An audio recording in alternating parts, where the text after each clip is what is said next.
be talking about all of them, and I'll keep it all spoiler-free. Most of this information will be coming from the film's visual dictionary and incredible cross-section reference books. Let's start in space with the Supremacy, which was the only mega-class Star Destroyer in existence. At 60 kilometers wide, it was over a third the diameter of the Death Star and over 3 times the length of a Super Star Destroyer. It had a crew of over 2.2 million and was armed with thousands of heavy turbo lasers, anti-ship missile batteries, heavy ion cannons, and tractor beams. It was the mobile headquarters of the First Order and contained within it the industrial capabilities of an entire planet. New weapons were researched, developed, and constructed inside its hull, including Resurgent-class battlecruisers. The Raddus was an MC-85 star cruiser that served as the main command ship for the Resistance. It was originally named the Dawn of Tranquility as a part of the New Republic fleet, but after being decommissioned early, it found its way into Resistance hands. Admiral Akbar recommended the name be changed to honor the sacrifice of Admiral Raddus, who is now confirmed to have given his life in the Battle of Scarif. Measuring in at 3,438 meters long, it was just over twice the length of a standard Imperial Star Destroyer. It was armed with 18 heavy turbo lasers, 18 heavy ion cannons, 12-point defense laser turrets, and 6 proton torpedo launchers. The Resistance was able to use automation so it could function with a skeleton crew. It was notable for its advanced deflector shields that could withstand excessive damage without failing and even cover other nearby ships in the fleet. The Mandator IV-class siege dreadnought, more simply known as the First Order dreadnought, was built to tear apart ground bases and capital ships. The 2 orbital bombardment cannons were able to punch through planetary shields without problem. They were larger than the Resurgent-class Star Destroyer at over 7,600 meters long. Crewed by over 200,000 personnel, it was armed with 26 point defense turrets along its surface. The new Resistance bombers were more technically known as MG-100 Star Fortresses. They were dedicated bombers originally commissioned by the New Republic.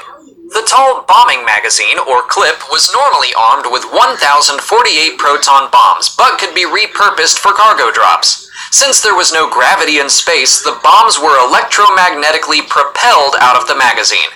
In addition to the clip, they had 3 laser cannon turrets and 6 medium laser cannons, including the ventral ball turret.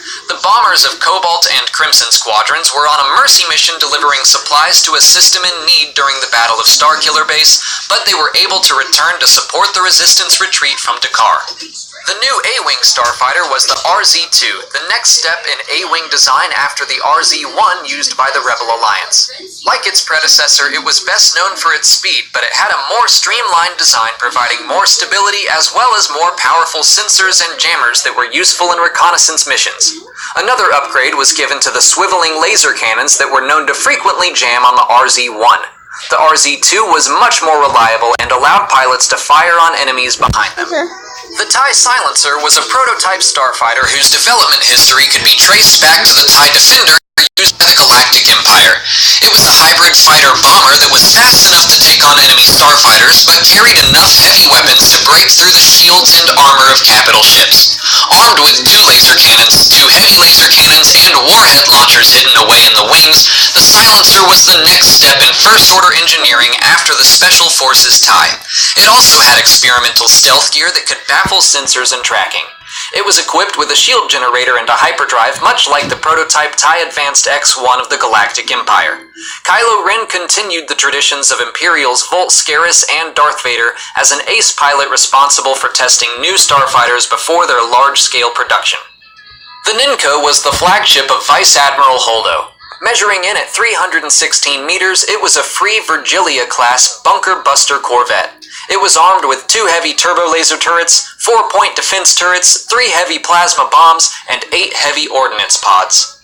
The Anodyne was a modified Nebulon C frigate, the next step after the Nebulon B used by the Rebellion in the Galactic Civil War.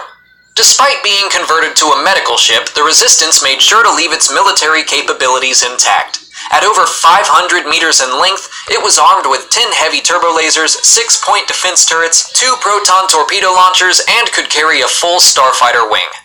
The Vigil was the Resistance's final capital ship, a Vakbior-class cargo frigate that was just under 500 meters in length. It was meant to be an updated version of the GR-75 Rebel transport that had more merit in battle. Armed with 4 laser cannons, it became a ship often used by pirates. The Vigil itself was commandeered from pirates in battle. Resistance U-55 orbital load lifters were used for transporting equipment or personnel. They were unarmed and did not have hyperdrives, but were easy to maintain and operate. They could carry up to 60 passengers and could hide from enemy scopes thanks to custom baffler technology. The Resistance transport seen in The Force Awakens had a detachable cockpit that could serve as a small, unarmed shuttle. The remaining pod was little more than a B-Wing Mark II cockpit and a hyperdrive. The new Xi-class shuttle was reminiscent of the decades-old Imperial shuttles. They were small and lightly armed, which made them reliant on fighter escorts. Moving on to ground vehicles, the ski speeders used by the Resistance during the Battle of Crate were originally created for recreational use. Decades before the rise of the First Order, the Rebel Alliance obtained a number of them and adapted them for use as patrol craft on Crate at their secret base. Rebel mechanics outfitted them with 2 medium laser cannons and added as much armor as the rickety crafts could handle. Their history with the Alliance led Poe Dameron to dub the ski speeder squadron Reb Squadron. The all-terrain Mega Caliber 6 Walker, or ATM-6 for short, was built to be equal parts siege engine and psychological terror.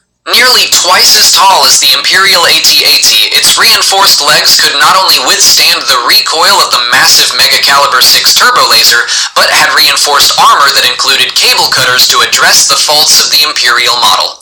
The M6 turbo laser itself was designed to bring the power of a battleship to a ground assault and required its own dedicated power plant to function efficiently. The Walker was also armed with 2 dual laser cannons and 2 medium anti-ship cannons. The All-Terrain Heavy Hauler, or ATHH, was known as a tug walker. Their purpose was simply to pull heavy loads through battle. They were heavily armored with interlocking plates and had 4 swiveling laser cannons to repel attacks from all sides. 31 articulated legs made them nearly unstoppable. Similar to the updated TIE Fighter, the First Order improved upon the standard AT-ST and AT-AT of the Empire. Visually, they both remained very similar, but their weapons and armor were more advanced. The Scout Walker specifically received improved stability thanks to new gyroscopic systems. Finally, the police leader of Canto Bight was a Cantonica Zephyr GF-134 Jet Stick class of speeder bike. They were nimble, easy to operate, and armed with 2 anti-personnel laser cannons that were usually set to stun, but could destroy another vehicle at full power. And with that, our list comes to a close. That's every new vehicle used by the major factions of the film. Which new vehicle is your favorite? Let me know in the comments. If you have anything else from The Last Jedi you'd like me to cover, leave your ideas there as well. If you haven't already, please like this video, subscribe to the channel, follow me on Twitter, Instagram, and Facebook, and consider checking out my Patreon page.